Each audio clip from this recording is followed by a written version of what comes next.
បងប្អូនពីមុនមកខ្ញុំមិនដែលឃើញរថយន្តណាដែលមានតម្លៃ$31,500កា AQT2 ឆ្លាស់ល្អឯងប៉ុន្តែខ្ញុំមកជួបរថយន្តនេះមួយគឺ Chang'an Nivo Q07 ត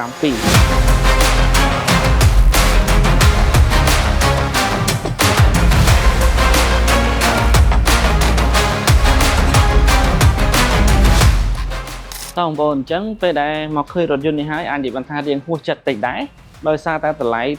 ចាប់ពី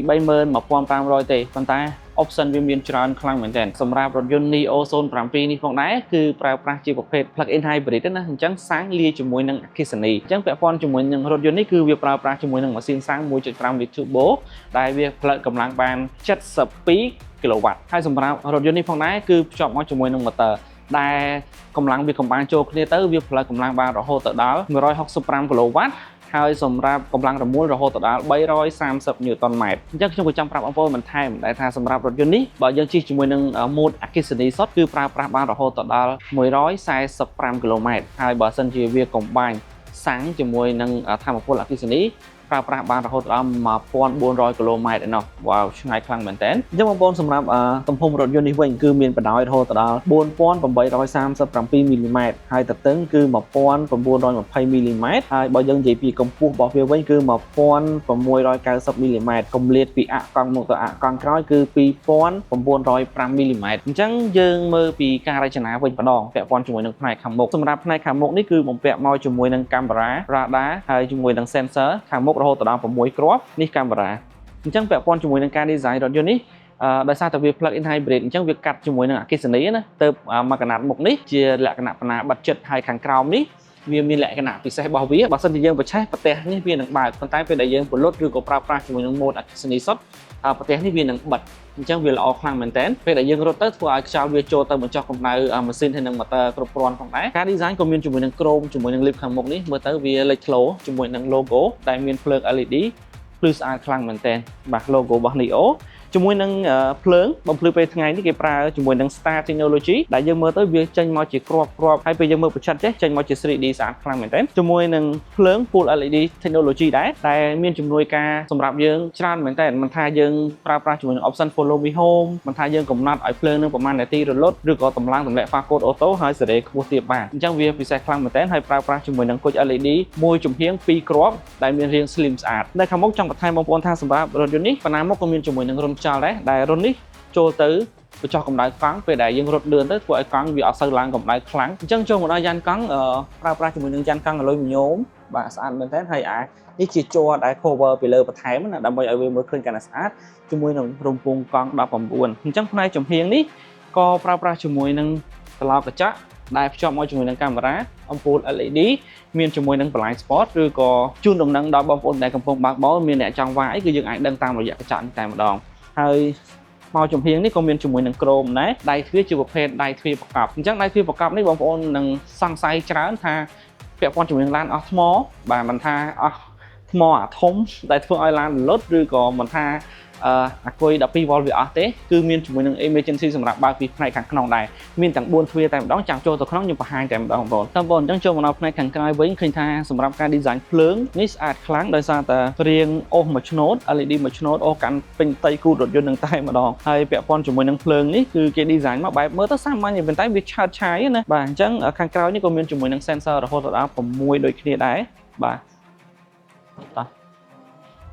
អញ្ចឹងយើងបើកមើលក្លុបខាងក្រោយតិចទៅបាទវ៉ាវអញ្ចឹងគូចុចអូតូក្លុបខាងក្រោយនេះទលាយល្អមានជាមួយនឹង sub speaker បាទមានជាមួយនឹងកន្លែងដាក់ radio អីត្រឹមត្រូវអាចថាយើងងាយស្រួលក្នុងការប្រើប្រាស់ណាបងប្អូនអញ្ចឹងផ្នែកខាងក្រោយដូចជាមិនសូវមានអីច្រើនទេបង្ហាញបងប្អូនគាត់ណាប្រាប់បងប្អូនបន្ថែមណានេះបាទកាមេរ៉ាមួយគ្រាប់ដែរស្រួលបងប្អូនចូលចតអាយ៉ែមើលក្រោយមើលឧបសគ្គមើលអីចឹងទៅតាមបងប្អូនឥឡូវចំណុចសំខាន់គឺចូលទៅខាងក្នុងតាមបងប្អូនថ្មីត្បិតតែជា SUV មែនប៉ុន្តែ DNA កញ្ចក់ស្អាតមែនតើគេហៅថាកញ្ចក់ frameless ហ្នឹងអត់មានស៊ុំទេអញ្ចឹងវាទាក់ទាញចំណាប់អារម្មណ៍ខ្លាំងមែនតើតែសុំចូលក្នុងតិចបាទអូខេវ៉ាវតើបងប្អូនអញ្ចឹងដូចខ្ញុំប្រាប់បងប្អូនអញ្ចឹងថាសម្រាប់កៅអីនៅផ្នែកខាងក្រោយនេះគឺទលាយខ្លាំងមែនតើដូចបងប្អូនមើលខ្ញុំអង្គុយអញ្ចឹងគឺអាចនិយាយថាផ្ដេកខ្លួនបានហើយផ្ដេកមិនត្រឹមតែផ្ដេកបានប៉ុណ្ណឹងទេចង់ផ្ដេកបន្ថែមទៀតក៏បានដែរដែលគ្រាន់តែចុចប៊ូតុងបញ្ជានៅនឹងដៃទ្វារនឹងតែម្ដងអញ្ចឹងវាងាយស្រួលមែនតើបាទអូខេខ្ញុំប្តីអស់ហ្មងចង់ដឹងថាប្តីបានកម្រិតណា và trăng đê chứ bằng mà đây là trăng đê chứ nè chẳng vì lọ khăn mà tém chúng môi nâng từ bộ và chạm panoramic sunroof còn miền chúng môi nâng rideau đá đại ca pia cầm đau chia châu không được dân kháng á này bằng bộ cái lại chia và haiนี่คือเชียร์กับหลายบางทวีได้ยังที่ให้ทาปลาดอยอะไรต่างๆchứ nè và ប៉ុន្តែយើងក៏មានជាមួយនឹង button emergency ដែរក្នុងការដែលមានបញ្ហាណាមួយដែលបើកទ្វារអត់រួចណានេ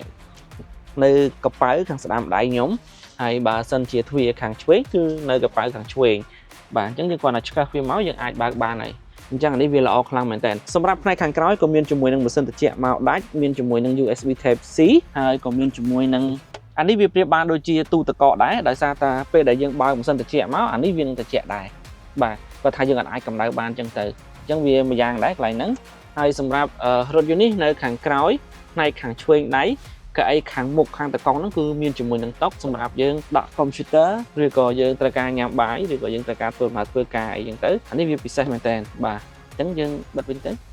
អូខេតោះបងប្អូនអញ្ចឹងផ្នែកខាងក្រោយខ្ញុំមានតែប៉ុណ្្នឹងឯងយើងចូលទៅផ្នែកខាងមុខរបស់គ្នាតោះបងប្អូនឥឡូវចូលមកផ្នែកខាងក្នុងខាងមុខម្ដងបាទ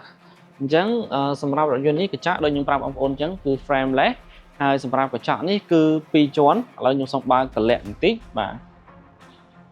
ូខេអញ្ចឹងកញ្ចក់នេះ2ជាន់អញ្ចឹងវាទប់សំឡេងរំខានបានច្រើនមែនតើតែឥឡូវយើងចូលមកដល់ខាងក្នុងម្ដងតើបងប្អូនឥឡូវចូលមកដល់ផ្នែកខាងក្នុងចំណុចពិសេសក៏ច្រើនដែរអញ្ចឹងខ្ញុំចង់បញ្ជាក់បងប្អូនបន្ថែមថារថយន្តនេះគឺកាមេរ៉ាមួយជុំតែម្ដងហើយក៏អាច record សកម្មភាពបានជុំវិញរថយន្តគឺ4 channel ដែរណាអូខេហើយសម្រាប់ខាងក្នុងក៏មានជាមួយនឹងកាមេរ៉ាថតរូបលេងដែរនៅខាងលើនេះបាទអញ្ចឹងយើងធ្វើដំណើរជាលក្ខណៈគ្រួសារយើងចង់ថតរូបក៏បានចង់ថតវីដេអូក៏បានកាមេរ៉ាប្រកបនៅនេះមួយគ្រាប់អញ្ចឹងបងប្អូនពាក់ព័ន្ធជាមួយនឹងកៅអីពីខាងមុខនេះគឺពិសេសមែនតើហើយសម្រាប់ខាងតកង់នេះគឺយើងមានជាមួយនឹង welcome seat ហើយយើងអាចសេរីទៅមុខទៅក្រោយឆ្វេងស្ដាំឡើងខ្ពស់គឺបានដោយអេឡិចត្រូនិកណាបងប្អូនអញ្ចឹងពាក់ព័ន្ធជាមួយនឹងកៅអីមួយទៀតគឺកៅអីខាងស្ដាំដៃខ្ញុំគឺជាកៅអី Queen តែម្ដងសម្រាប់ម្ចាស់ស្ត្រីរបស់គ្រួសារម្នាក់ណាបងប្អូនដោយសារតែកៅអីនេះក៏មានជាមួយនឹង welcome seat កៅអីនេះគឺពិសេសជាងគេដែលខ្ញុំឲ្យឈ្មោះថាវា Queen ហ្នឹងដោយសារតែមានជាមួយនឹង zero gravity បាទអញ្ចឹងអាចសេរីបានបងប្អូនអាចមើលប៊ូតុងនៅចំហៀងកៅអីណាហើយយើងសេរីទៅមកដោយអេឡិចត្រូនិកដូចគ្នាហើយសម្រាប់កៅអីទាំង4បាទមានក្តៅត្រជាក់ទាំងអស់គាត់ថាកៅអីនេះវាពិសេសជាងគេដែរបា